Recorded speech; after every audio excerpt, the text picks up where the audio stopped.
रतनपुर गांव में एक गरीब किसान रामू अपनी बीवी सरला के साथ रहता था। सुबह के वक्त मिट्टी के छोटे से घर में चूल्हा जल रहा था, जिस पर लोहे की कढ़ाई में थोड़ी सी सब्जी पक रही थी। अचानक दरवाजा खटखटाने की आवाज आई। अरे, इतनी सुबह सुबह कौन दरवाजा पीट रहा है? दरवाजा खोलते ही सेठ हरिलाल गुस्से में लाल पीला खड़ा था। वो बहुत लालची और चालबाज था, हर किसी से 2 गुना ब्याज वसूलता। रामू, बहुत हो गया तेरा नाटक। मेरे पैसे कहाँ हैं? सेठ जी, कल ही तो मैंने आपको पूरी रकम दे दी थी और पुराने पैसे भी लौटा दिए हैं। देर की वजह से तेरा ब्याज बढ़ गया है। अब वो उधार तुझे 5 गुना ब्याज के साथ लौटाना होगा। 5 गुना?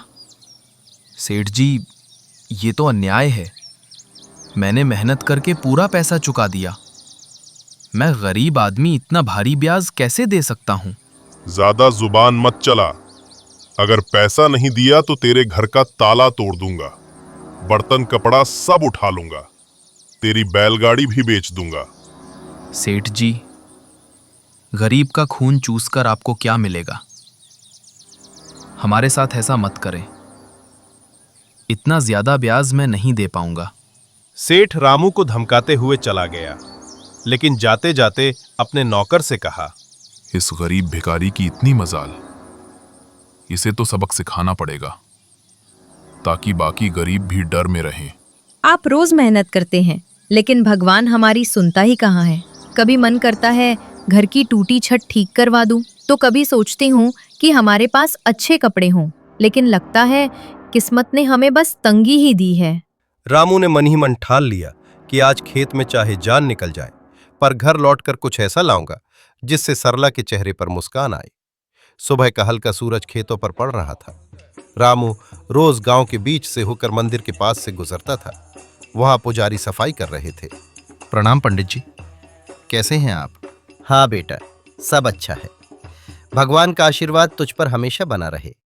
रामू अपने खेत की तरफ निकल गया। उसी शाम गांव का सबसे अमीर सेठ हरिलाल अपने नौकर के साथ बैठे थे।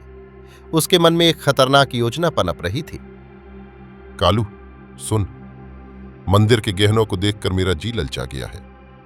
कल रात जो सोने चांदी के गहने हैं वो मेरे घर में होने चाहिए। कालू डरते डरते सिर हिलाता है। तू बस ये याद रख, कोई गलती नहीं होनी चाहिए। आधी रात को हम मंदिर में घुसेंगे, गहने उठाएंगे और सुबह हंगामा मचा देंगे।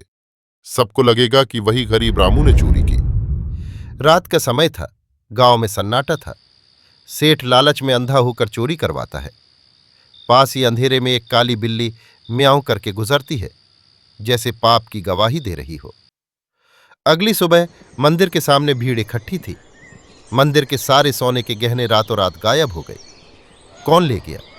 रामू भीड़ में रुक गया। रामू, तूने सुना नहीं? मंदिर में चोरी हो गई।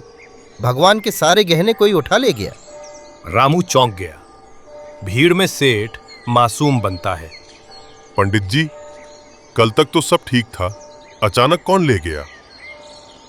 पंडित जी ने इशारा किया कि रामू रोज मंदिर के रास्ते से जाता है। इस गरीब रामू पर शक है, इसे गांव से निकाल दो।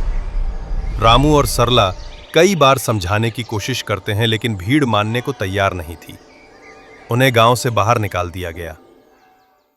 गांव के बाहर एक सुनसान जगह पर टूटी फूटी झाड़ियों के बीच पुरानी झोपड़ी मिली। बाहर रामू और सरला रहने लगे। अब हम क्या करेंगे? कुछ करना ही पड़ेगा। मैं असली चोर का पता लगाऊंगा। अगली सुबह रामू जंगल में अपने खेत के लिए जाता है। अचानक सामने साधु बाबा प्रकट होते हैं। बेटा, तू कौन है? रामू रोते रोते पूरी कहानी बताता है। तेरी पीड़ा मैं समझ सकता हूं। असली चोर जल्द सामने आएगा। जंगल में एक श्रापित जानवर है जिसने असली चोर देखा है, उसकी मदद ले। श्रापित जानवर? कहाँ ढूंढूं? काली बिल्ली, उसकी आंखों ने चोरी देखी है। उसका विश्वास जीत, तभी वो मदद करेगी।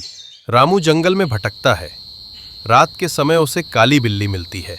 क्या तुम मेरी मदद करोगी? बिल्ली इंसानी आवाज में बोलती है। असली चोर सेठ और उसका नौकर है। उन्होंने चोरी की और इल्जाम तुझ पर लगा दिया। अगली सुबह रामू और सरला बिल्ली को लेकर गांव लौटते हैं। सुनो, असली चोर रामू नहीं है, ये बिल्ली गवाह है। गांव वाले सेठ के घर गए और गहने पाए। सेठ की चालाकी खुल गई। रामू और सरला की इज्जत वापस मिल गई। गांव वाले माफी मांगते हैं। रामू जंगल में फिर से उस बिल्ली के साथ गया। बिल्ली अचानक अप्सरा में बदल जाती है। मैं स्वर्ग की अप्सरा हूँ। तेरी वजह से मेरा भी श्राप खत्म हो गया। मैं तुझे वरदान देती हूँ, आज से तेरा जीवन सुख से भरा होगा। इतना कहकर अप्सरा गायब हो जाती है। उस दिन के बाद से रामू और सरला खुशी खुशी रहने लगे।